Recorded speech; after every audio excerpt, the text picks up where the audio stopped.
I knew something was wrong the moment I stepped onto that quiet property, but nothing prepared me for the sound that followed, an uneven thudding rising from the shed at the back of the yard. It was the kind of sound that chills the air around you, a frantic rhythm of fear that sinks straight into your bones. When I broke the lock and saw what was inside, my world split open. In that instant, I understood that some wounds do not leave bruises first. They leave silence, distance, and an ache strong enough to change the course of a life forever. Before we dive into today's story, take a moment to share where you're watching from. We love seeing how our stories bring people together from every corner of the world. Your thoughts and comments are what make this community so special, and we're truly grateful to have you here. If you haven't already, don't forget to hit that subscribe button and turn on notifications so you never miss a new story filled with drama, resilience, and unexpected twists. Now, settle in, get comfortable, and maybe grab your favorite drink because this is a tale you won't want to miss. Let's get started. I am Margaret Collins, though most people in town call me Maggie. At 64, I have learned that a quiet life in Lakewood, New Hampshire can turn heavy in an instant. After retiring from 30 years of teaching high school literature, I began volunteering with the local search and rescue team. I thought the training would keep my mind sharp and my body moving. But today, as I drove my pale green Subaru Forester toward my daughter's house, none of that experience eased the weight in my chest. The road curved gently along Lakewood, its surface lined with fallen maple leaves glowing in the soft light of an early autumn morning. The lake looked completely still, like a sheet of polished glass, yet inside me was a storm without shape or rest. It had been 3 full weeks since I last heard Claire's voice. My daughter was never quiet for long. Even on her busiest days, she would send me a picture of a painting she was working on, or a photograph of my granddaughter Emma holding up a crooked craft project with a gap-toothed smile. Claire taught art to children with special needs, and she poured her heart into every lesson. She found beauty in details most people rushed past. To think that she had gone silent for 21 days gnawed at me in a way I could not ignore. Mark Thompson, my son-in-law, had always presented himself as the kind of man who held everything together. He wore crisp shirts, used expensive cologne, and spoke with the confidence of someone used to getting his way. He worked in real estate, and at first he charmed everyone, including me. I wanted to believe he loved Claire with the gentleness she deserved, but memory has a strange way of replaying moments once considered harmless. When I thought back, I remembered sharp flickers in his eyes, flashes of impatience, small comments that felt too cold for a husband who claimed devotion. The closer I drove to their neighborhood, the more uneasy I became. Lakewood was usually filled with the sounds of children playing and dogs barking, the simple rhythm of suburban life. Yet, on that morning, everything felt muted, as if the entire community was holding its breath. When I turned onto Sycamore Lane and saw Claire's house at the far end, my stomach tightened. The mailbox was stuffed with envelopes, some already damp from morning dew. That alone was wrong. Claire checked her mail every afternoon without fail. I pulled into the driveway and noticed Emma's small red tricycle tipped onto its side on the dying grass. The front wheel spun lazily in the breeze. The sight of it hit me harder than I expected, as if someone had swung a bat at my ribs.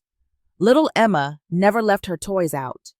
Claire insisted on teaching her about responsibility, even at 7 years old. The overturned tricycle looked like a snapshot of a life interrupted. I stepped out of the car and called Claire's name, my voice cracking in the cool air. No answer. I walked up the porch steps and saw that the back door was slightly open. Claire was meticulous about locking doors. A chill moved over my skin as I pushed it wider and peered inside. The house felt abandoned, too still, untouched in a way that suggested not rest, but absence. My breath shortened. I felt old fears and new ones curling together in my thoughts. Standing there in the yard, I gripped my keys until the metal pressed into my palm. Something was wrong, terribly wrong. I felt it in the air, in the silence, in the lonely tilt of Emma's tricycle. And although I could not yet name the danger, I knew the next step would lead me to the truth, no matter how dark it might be. If you are still watching, and the tension is starting to build for you, comment number 1 below so I know you are following closely. Now let us move on to chapter 2. I moved slowly along the narrow stone path that curled behind the house, feeling as if every step drew me deeper into a place that had been forgotten by sunlight. The grass had grown uneven and brittle, and the air seemed colder than it had been only moments before. Something about the silence pressed against my skin, a heavy, watchful quiet that made my pulse rise. I kept glancing back toward the porch, half expecting Claire or little Emma to appear, but the yard remained still, as if holding its breath. When I reached the bottom of the yard, the old metal shed came into view. It stood slightly tilted, the way an elderly person might lean after years of bearing too much weight. I slowed, sensing that whatever I feared most was waiting here. As I stepped closer, a faint sound reached my ears, so delicate I almost doubted it. It came again, a soft scraping, like fingernails dragging across steel. The noise was weak, irregular, yet unmistakably human. I stopped moving, held my breath, and listened with every part of myself alert. The sound trembled again from inside the shed. My heart thudded. Something or someone was in there. The shed door was secured by a large industrial padlock that looked completely out of place for a suburban home. The metal around the hinge was slightly dented, as if fragile hands had pushed and clawed at it for days. I touched the door and felt the cold radiating through the steel. A sour, half-rotted smell seeped from the thin gap beneath the frame, a mixture of damp earth, rust, and something far more unsettling. My stomach turned. My mind rebelled against the thought forming inside it, but instinct overruled hesitation. I stepped back, took a steady breath, and placed my elbow exactly where the hinge met the door frame. Years of search and rescue training taught me where structures were weakest. I drove my elbow forward with all the force I could gather. Pain shot up my arm, sharp and electric, but the hinge bent. I struck again, harder, fueled by fear and the ancient strength of a mother. The hinge snapped, and the padlock dropped to the ground with a harsh metallic clatter. The door creaked open, and darkness spilled out like a living thing. I pushed it wider and let the daylight fall across the floor. My eyes adjusted, and the world inside the shed sharpened into something that will follow me for the rest of my life. Claire lay curled on the dirt, thin as a shadow, her hair tangled with cobwebs, her clothes torn and filthy. Her skin was pale, her lips cracked, and every breath she drew sounded like a fragile thread ready to break. For a second, I could not move. Then instinct took over. I dropped to my knees and lifted her into my arms. Her body felt impossibly light, almost weightless, as if she had been drained of everything that made her whole. I whispered her name once, then again, trying to keep my voice steady. Her eyelids fluttered. She looked at me, confused and exhausted, her gaze drifting in and out of awareness. Her lips parted, and a faint whisper escaped, barely audible. It was Mark. The words trembled in the air, then dissolved as she fell limp against me. A rush of heat, fear, and fury surged through me, but I forced myself to stay focused. I carried her from the shed, each step fueled by desperation, and laid her gently across the back seat of my car. Gravel scattered beneath the tires as I sped away from the house, my hands gripping the wheel so tightly my knuckles turned white. I did not know what waited ahead, but I knew one truth with absolute clarity. This was only the beginning. If you are still here, and the mystery has you leaning in a little closer, comment number 2 below to let me know you are with me. Now let us continue with Chapter 3. The hospital doors opened as if pushed by a storm, though it was only my shaking hands that forced them apart. I called for help, my voice breaking in a way I had not heard since I was a young mother terrified of losing a child to fever. Nurses rushed forward, their footsteps sharp against the polished floor. The stretcher rolled away with Claire on it, and I followed until I reached the line I was not allowed to cross. The doors to the emergency room shut in my face, leaving me alone with nothing but the cold smell of disinfectant and the hollow echo of wheels fading down the corridor. I stood in the waiting area, barely able to breathe. The lights felt too bright, almost cruel, exposing every tremor in my hands. Families whispered to each other, heads bowed, faces drawn with worry. Somehow, the world continued its rhythm while mine stood still. I sank into a seat, though my body felt restless, as if I needed to run somewhere, anywhere, to escape the fear clawing inside my chest. After what felt like an eternity, a doctor approached. His face was lined with exhaustion, and his voice carried the tone of someone delivering truth without comfort. Claire suffered from severe dehydration, third-degree malnutrition, and widespread infection. Each word landed like a blow. I could almost feel the weight of her suffering physically striking me. When he said she showed signs of being immobilized for a long period of time, I felt an icy wave slide through me. These were not the injuries of an accident. These were the marks of confinement. The doctor placed a hand on my shoulder, steady but firm. Claire had been kept without food, without water, and without movement long enough for her organs to begin shutting down. I nodded as if I understood, though my mind was a turbulent sea of grief, rage, and guilt. I had missed the signs. Every bruise, every hurried phone call, every forced smile now returned with painful clarity. A gentle voice called my name. I turned and saw Linda standing in the doorway with Emma by her side. My granddaughter clutched her small sketchbook against her chest, her shoulders trembling. I knelt and opened my arms, and she stepped into them without a sound. Her silence frightened me more than tears ever could.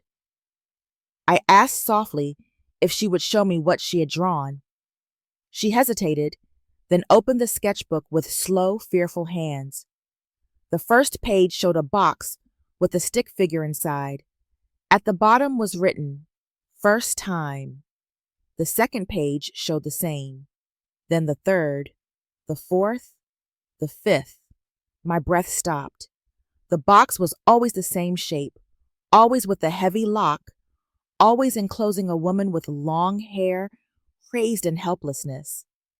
That was when I understood that my granddaughter had watched her mother disappear again and again, each disappearance another secret she had no words to explain. The force of that realization drove a fresh surge of fury through me, sharp and clear. I felt my heart harden into something fierce. I collected the drawings, the photographs of Claire that the nurse had allowed me to take, and the early medical notes the doctor had provided. I handed Emma to a nurse and walked toward the police station with steps that felt heavier than iron. Officer Grant listened with an expression that barely shifted. He looked at the drawings and shrugged, dismissing them as imagination. His casual tone struck me harder than his words. He told me it was probably a domestic misunderstanding. My voice rose, but he remained calm, unmoved, as if he had already decided the truth did not matter. I left the station shaking with outrage. Outside, the sky had turned the color of wet concrete, and the first drops of rain touched my face like cold warnings. I realized then that if the system refused to fight for Claire, I would have to fight for her myself. I stood in the empty parking lot and made a silent vow. I would find the truth, gather proof, and force justice to listen. This was no longer fear. It was resolve. If you are still watching and the story is pulling you deeper with each reveal, comment number 3 so I can see you are right here with me. Now let us step into Chapter 4. The drive back to the hospital felt longer than it should have, even though I knew every turn of Lakewood by memory. Rain streaked across the windshield in thin silver lines, blurring the houses and trees into a single trembling shape. My anger sat like a hot stone in my stomach, heavy and unmoving. Officer Grant's dismissive expression replayed again and again in my mind, each repetition stinging sharper than the one before it. I felt betrayed by a system I had trusted all my life, but beneath that betrayal pulsed a harder truth. Claire needed me to keep going. Emma needed me to stay focused. The storm outside felt quieter than the storm inside my chest. When I stepped into the hospital corridor, the pale lights above reflected off the polished floor, creating a kind of hollow brightness that made everything seem distant. Emma had fallen asleep in a chair near the nurse's station, her small hand curled around a blanket someone had placed over her. I brushed a strand of hair from her forehead before heading out again. There was no time to rest. Answers would not come to those who sat still. Linda met me outside the hospital entrance, her face etched with worry. She explained what she had heard in the past weeks, how Mark had appeared at her door carrying Emma, claiming Claire needed time alone because she was struggling mentally. I pulled out my phone, swallowed my sorrow, and asked her to recount everything. Her voice trembled, not with fear, but with anger at having been deceived. She described the days, the excuses, the odd behavior, and the concern she had felt building with each passing evening. I recorded every word, knowing that her testimony might one day unravel the wall of lies Mark had built. Next, I drove to Tom Stevens' house. The neighborhood was dark, save for the faint glow of porch lights flickering behind curtains. Tom opened the door with a guarded look, his posture stiff. I explained why I had come, but he remained wary, his eyes narrowing as he tried to judge whether my story was real. Before I could say more, a younger man stepped into the hallway, taller and broader, wearing a martial arts uniform that clung to his shoulders. His face lit up in recognition the moment he saw me. "Miss Collins," he whispered in surprise. Ryan Stevens had been one of my most dedicated students many years ago. That recognition softened the air between us immediately. Tom's suspicion melted as Ryan vouched for me. He led me into a small room filled with the gentle hum of electronics. The glow of the computer screen washed over Tom's face as he navigated to the footage. My pulse quickened as he rewound the video to the date I had given him. When the image sharpened, the breath froze in my lungs. Mark appeared on the screen, dragging Claire by the arm across the yard. She stumbled, tried to resist, tried to speak, but her strength faltered. He shoved her into the shed, slammed the metal door, and locked it with the heavy padlock I had broken earlier. He even tugged the door to make sure it was secure before walking away. I felt myself sway, and Ryan placed a steadying hand on my arm. Tom silently copied the clip onto a USB drive and pressed it into my hand. The weight of that small device felt like the first solid piece of truth I had held in weeks. Outside, the rain had stopped. My reflection in the car window looked older, but fiercer too. I gathered the USB, the recorded testimony, the hospital photographs, and the drawings from Emma. For the first time since this nightmare began, I felt the ground beneath me begin to steady. I was no longer pleading for justice. I was preparing to demand it. If you are still here and feeling the rising tension of every twist, comment number 4 below to show you are staying with the story. Now let us move forward to Chapter 5. The next morning, I drove toward the glass tower that housed the Mountain Ledger, feeling as if I were approaching a battlefield rather than a newsroom. The structure rose against the pale sky, its windows reflecting the cold morning light light. Inside, people moved with a kind of urgent precision, carrying folders, cameras, and half-finished cups of coffee. Voices floated through the air in clipped sentences, and the hum of printers created a constant undertone. I felt small stepping into that space, yet something in me steadied. This was a place where truth mattered, where someone might finally listen. Rachel Park met me at the end of a long hallway. Her expression carried the calm intensity of a woman who had spent years uncovering the kinds of stories most people preferred not to see.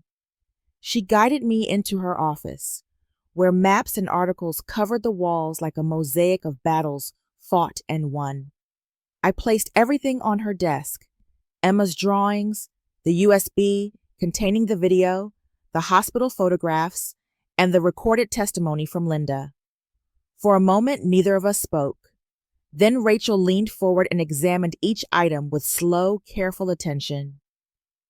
When she opened the video, the scene played out in chilling silence. Claire stumbled, pulled by Mark's unyielding grip. The shed door closed with a finality that felt painful, even on screen. Rachel's hand struck the table, her breath sharp with outrage. The gesture startled me, but it also warmed something inside me. Someone cared. Someone saw the truth without hesitation. Within minutes, Rachel called for an emergency meeting. Her team filled the room: a photographer with a stern jawline, a legal consultant with thick glasses, and a young writer typing rapidly on a small laptop. The energy shifted from curiosity to controlled urgency. The legal consultant analyzed potential charges, the writer took notes as if her hands could not keep up with her thoughts, and the photographer prepared to head to the hospital for documentation. Rachel mapped out the timeline of Claire's disappearance and emphasized the negligence of the police, her voice sharp with disbelief. Then came the twist I had not expected. Without waiting for approval, Rachel announced that the story would go live that night. I felt the floor tilt slightly beneath me. The idea of our private pain being displayed to millions filled me with both hope and dread. But the newsroom was already moving, already transforming Claire's suffering into a call for justice. Once the story was published, everything changed. National networks reached out to the Mountain Ledger. Social media exploded with demands for investigation. The article climbed to the top of the most read list before midnight. I sat in my car outside the building, staring at the notifications flooding in, overwhelmed by the speed of it all. The pressure forced the police department to issue a brief announcement the next morning. They were reassessing the case. Officer Grant was removed from his station. A senior official called me, his voice cold and professional, asking for my cooperation as if I had been the one lacking in willingness. The irony tasted bitter. Then my phone rang again, this time from an unlisted number. Mark's voice oozed through the speaker like oil, thick with fury and panic. He muttered that I would regret what I had done. The words were brief, but they slid into my mind like a shard of ice. I did not respond. I simply listened until the call ended, leaving a chill in its wake. As I exited the building, the evening sun cast long shadows across the parking lot. The world looked the same, yet everything had changed. I felt fear settle inside me, but beneath it, determination burned brighter. The conflict had erupted fully now, and there was no path backward. Standing alone beneath the dim streetlights, I whispered a quiet promise to myself. I would not step back. Morning arrived with a heaviness that settled into my bones before I even opened my eyes. The storm outside had quieted, but inside me, a different kind of storm refused to settle. The news cycle still spun relentlessly around Claire's story, turning our private grief into a national conversation. Every headline, every broadcast clip felt like a reminder that the world was now watching, yet the man responsible for this agony was still free somewhere in the shadows. I felt both hopeful and terrified, caught in a place where justice and danger existed side by side. I walked through the hospital corridor, listening to the rhythm of soft footsteps and distant monitors. Each sound carried an edge of threat in my mind, because Mark's warning still echoed within me. I glanced at every stranger, every shadow near the elevators, wondering if he would attempt something desperate now that the truth was spreading beyond his control. The possibility that Emma could be his next target tightened my chest until breathing felt like a deliberate act. When I reached Claire's room, the doctor was waiting with an update. His expression was calm, though his eyes revealed the weight of his words. Claire's condition was improving, but she remained fragile, both physically and emotionally. When I asked if she could remember what happened, he explained that memory might surface in fragments and that forcing her to talk too soon could harm her recovery. His voice carried compassion, yet his caution placed a new burden on my shoulders. I knew that every hour mattered. Evidence needed to be strong, but Claire's safety came first. I stepped closer to her bed. The room was dim, lit only by a single lamp that cast a warm glow across her pale features. I studied the slow rise and fall of her chest, counting each breath as if by counting I could protect her. Her hand rested lightly on the blanket, thin and bruised. When I touched her fingers, they twitched faintly, as if she sensed my presence.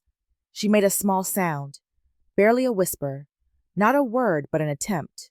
It was enough. It reminded me that Claire had been trying to call for help long before I understood she needed it. The weight of that truth pressed hard against my heart. I realized that I could not wait for the police or trust the system to act at the pace justice required. I needed to take control of the narrative before Mark twisted it further. I needed to protect Emma from becoming a bargaining chip in his desperation. The choice formed inside me with an almost physical clarity. I would stand before cameras, speak the truth openly, and demand full investigation. Silence had nearly destroyed my daughter. I would not let silence rise again. I arranged for Emma to stay with my sister in a town miles away. It felt like tearing a part of myself off, but safety required distance. As I walked back toward Claire's room, my phone buzzed with a new message. The image that appeared froze my steps. It showed the hospital hallway outside Claire's door, taken from a distance, grainy yet unmistakable. Someone had been watching. Someone had been close. My pulse hammered as I understood the implication. Mark, or someone aligned with him, was tracking us. Fear surged first, but resolve rose right after, sharper than before. Whoever had taken that photograph wanted to intimidate me. Instead, they clarified my purpose. I stood alone in the long corridor, feeling the chill of the air against my skin, and whispered a promise into the stillness. I would protect Claire. I would protect Emma. I would face whatever came next without bending. Because choosing to fight was the only choice left. If you are still watching and the choices ahead feel heavier than ever, comment number 6, so I know you are ready. Now let us continue with Chapter 7. The hours following my decision felt heavier than the days that had come before it. The hospital, once a place where I could at least pretend we were safe, now felt exposed. Every shadow stretched too long, every footstep in the hallway sounded too close.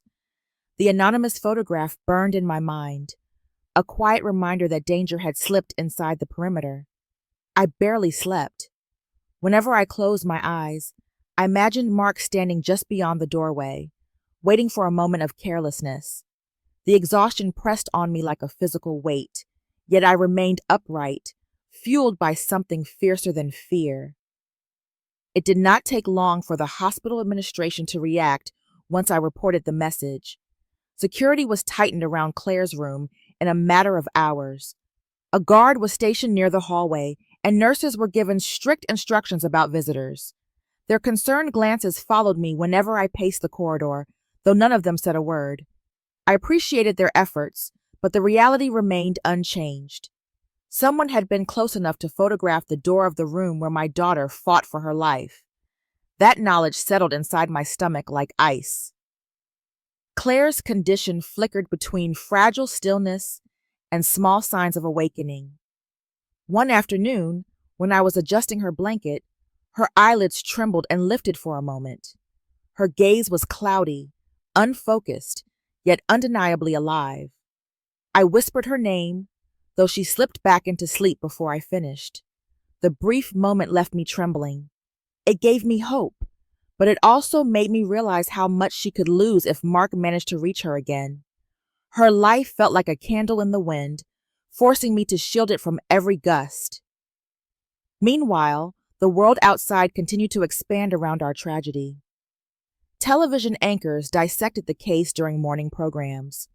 Some conversations were sympathetic, while others analyzed policy failures and police negligence. It felt strange seeing strangers speak with authority about my daughter, her suffering, and my choices. I watched a few segments on my phone, uneasy with how quickly our reality had turned into content for public consumption. Yet I could not deny the impact. Each broadcast increased pressure on the authorities, and pressure was the one thing they could not ignore. Messages also began to arrive in overwhelming numbers. Many offered encouragement or shared stories of similar pain. A handful questioned my motives or accused me of exaggeration, their cruelty thinly veiled behind screens. I learned quickly to stop reading the comments. They pulled my emotions in too many directions at once, splitting my focus when I needed clarity more than ever. By late afternoon, a new investigative team arrived at the hospital. They moved with quiet efficiency, photographing Claire's injuries, interviewing medical staff, and making notes with the seriousness missing from the earlier officers. Their presence felt both reassuring and distant, as if they were committed to the facts but cautious about involving me too deeply. I observed silently, grateful for progress, but aware that trust had not yet been earned. When the young investigator named Sergeant Taylor approached me, his tone carried a gravity that made my chest tighten. He revealed that Mark had abandoned his residence days before and that there was no confirmed sighting since. The warning that followed was simple but chilling. I should not walk alone at night. The implication was unspoken, but clear enough. Mark was desperate, unpredictable, and somewhere close enough to be dangerous. I thanked him and returned to the waiting room, lowering myself into a chair beneath the hum of fluorescent lights. My hands trembled slightly as I folded them together. Everything felt stretched thin. My nerves, my strength, my sense of safety. Yet beneath the fraying edges, determination held firm. The damage Mark had caused was only beginning to surface, and I knew I would have to face every piece of it. This was the aftermath of choosing to fight, and it was far from over. The waiting room felt unusually still that morning, as if the building itself sensed the tension pressing down on my shoulders. I sat beneath the soft glow of the overhead lights, listening to the steady rhythm of machines behind the wall. My body ached from exhaustion, yet my mind refused to stop moving. The consequences of the past days had torn through every corner of our lives, but surrender offered no relief. I stared at the ceiling and reminded myself that fear could not be the thing guiding me. I needed direction, purpose, and a plan. I opened my bag and began laying out everything I had gathered. The USB, holding the video from Tom's camera, the recorded testimony from Linda, still heavy with her anger and regret, the medical summary detailing Claire's condition, the drawings Emma made that documented the timeline of abuse no child should ever witness. Seeing the items together created an unexpected sense of clarity. These were not fragments anymore. They were pieces of a structured case that could stand if presented with care. I called attorney Miriam Blake, a woman known statewide for her work in protecting families from violent partners. Her voice was level and efficient when she scheduled me for an afternoon meeting. Her tone carried none of the disbelief I had endured elsewhere, and that small difference steadied me as I walked into her office later that day. The room was lined with dense shelves of legal files, binders, and casebooks, each representing someone else who had needed her strength. Miriam reviewed the evidence one piece at a time. Her expression never wavered, but she tapped her pen thoughtfully whenever she found a part that required reinforcement. When she finished, she delivered news that chilled me. Another woman had once tried to report Mark for financial exploitation and intimidation, but the case was dismissed because no physical proof had surfaced. The pattern was undeniable. Claire was not the first person he had hurt, only the first whose suffering had reached the public eye. The information hardened my resolve. Mark had built a history of harm protected by silence and luck. That history would not shield him now. Together, Miriam and I outlined the next steps. She wanted additional medical records, treatment logs, and any surveillance footage available from nearby streets.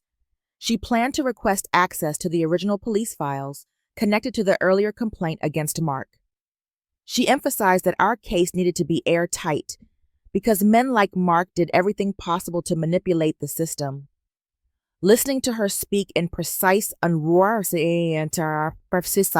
unwavering terms made me feel as though I had finally stepped onto solid ground. When I returned to the hospital, I met with Sergeant Taylor to share what Miriam uncovered.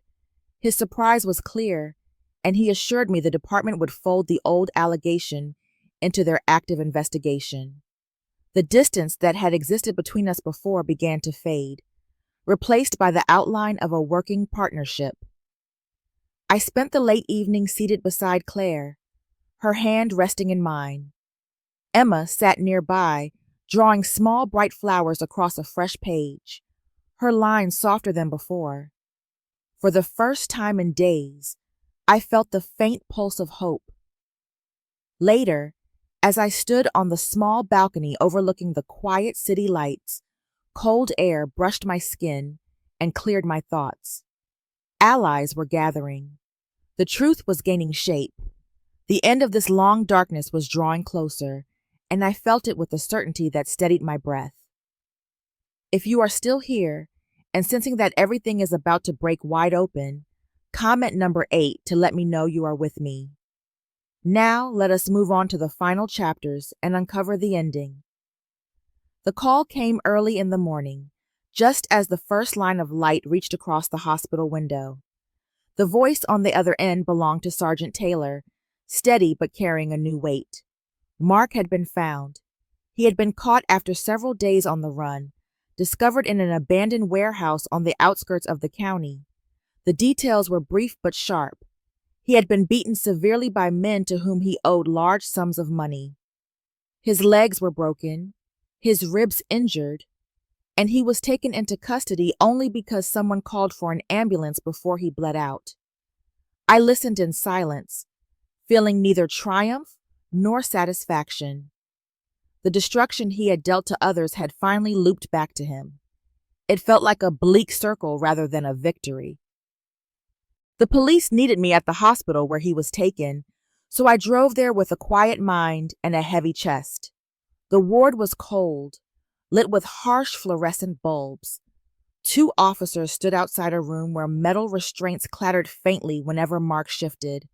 When I stepped inside, I found a figure barely resembling the man who once manipulated everyone around him. His face was swollen and marked with the dark bruises. His legs were encased in casts, and his arms lay limp beside him. Seeing him like that stirred no gloating inside me. Instead, I felt a hollow sadness for a life corroded by cruelty and control. It was as if he had carved his own downfall with the same hands he had used to hurt my daughter. The first court hearing was scheduled quickly, driven by public pressure and the seriousness of the charges. The courthouse brimmed with reporters and citizens who had followed the case closely. The air inside the courtroom felt dense, as if swollen with expectation. Attorney Miriam Blake stood beside me, calm and prepared. She presented the evidence with meticulous clarity: the video from Tom's camera, the medical documentation, the testimony from Linda, and the previous financial complaint against Mark. Every detail built upon the last, forming an undeniable pattern of abuse and manipulation. The prosecution requested that Mark be held without bail, arguing that his history and recent escape made him a substantial risk. Claire arrived during the hearing, sitting in a wheelchair pushed by a nurse. Her body still looked fragile, but her eyes held a determination that shook me. When she confirmed that Mark had locked her in the shed and threatened Emma, the room grew still. Her voice did not need to be strong, it only needed to be true. Mark did not speak. He stared at the floor, hollow and defeated. The judge ruled swiftly. Mark would remain in custody and face additional charges once the investigation expanded. Full guardianship of Emma was granted to Claire with no opposition. In the weeks that followed, I sold my house, packed what remained of our old life, and moved with Claire and Emma to a quiet town farther north. The new home was modest, with tall pines surrounding the yard and sunlight filtering through their branches. Claire slowly regained strength and opened a small art class for local children. Emma began painting pictures filled with bright colors, her drawings no longer haunted by dark boxes or locked doors. I spent my days tending a small garden. Flowers slowly replaced the barren soil, and their colors softened the memory of everything we had endured. Often I watched Claire and Emma outside, their laughter rising into the warm air. After so much darkness, the simple sound of happiness felt like a blessing. We had survived, and at last, we were building a quiet, honest life again. The morning light settled softly across the porch as I sat with a warm cup of tea cupped in my hands. The quiet town had a gentleness that wrapped itself around us each day, a steady reminder that we had stepped into a new beginning. From my chair, I watched Claire and Emma in the garden, their silhouettes framed by the sun. Emma's laughter carried through the yard, bright and free of the shadows that once clung to her. Claire knelt beside her, helping her trim a row of small flowers. Their peace felt almost fragile, like a glass ornament I held with reverence. As I breathed the cool air, the memories of our long journey flickered through my mind. I remembered the sleepless nights, the panic that ate through my resolve, and the terror that followed each unanswered call. I remembered the shed, its darkness, its smell, and the moment I found my daughter inside. The image still pressed against my chest with a cold edge. Emma's silence afterward echoed just as sharply. That silence had been the spark that forced me to act, even when fear tried to root me in place. I admitted to myself how long I had ignored the faint warnings. There had been signs I pushed aside, believing that love required patience, that family sometimes endured storms without speaking of them. That belief had been a mistake. I understood now that silence can be as dangerous as any weapon. Love must be active, protective, willing to confront danger before it grows teeth. I thought about others who might be living through similar fear, unseen and unheard. I wished I could reach them all and tell them they deserved safety, they deserved dignity, and they deserved to be believed. Every bruise, every whisper of unease, every broken pattern mattered. I wanted them to know that seeking help was not weakness, but courage in its purest form. I also hoped that anyone who ever witnessed suffering would understand their responsibility. Sometimes the smallest question, the quietest intervention, can save a life. The world becomes safer when people refuse to look away. The strength that carried us through had not been mine alone. It had come from neighbors, from a determined lawyer, from a brave journalist, and from strangers who refused to let injustice pass quietly. None of us had stood alone in that fight. When I looked up, I saw Claire at the doorway watching me. Her eyes glistened with unspoken gratitude. Emma ran toward me with open arms, sunlight dancing behind her. Claire followed with steady steps, stronger than I had ever seen her. As they reached me, a sense of profound peace settled into my heart. We had chosen to rise, and we had chosen to live. There are moments in life when darkness closes in so tightly that it feels impossible to breathe. Yet even then, The smallest act of courage can begin to crack it open. Healing does not arrive all at once. It comes in quiet steps, in honest conversations, in the willingness to confront truths long hidden. What once felt like the end becomes the doorway to a different kind of beginning. Safety, dignity, and peace are not luxuries. They are rights, and reclaiming them is an act of profound strength. When someone chooses to rise after being broken, the world tilts a little toward the light. If this story stirred something in you, let it be a reminder that silence never protects, and compassion never goes to waste. Thank you for spending this time with us. Share your thoughts below, follow the channel, and subscribe so you never miss the stories that matter.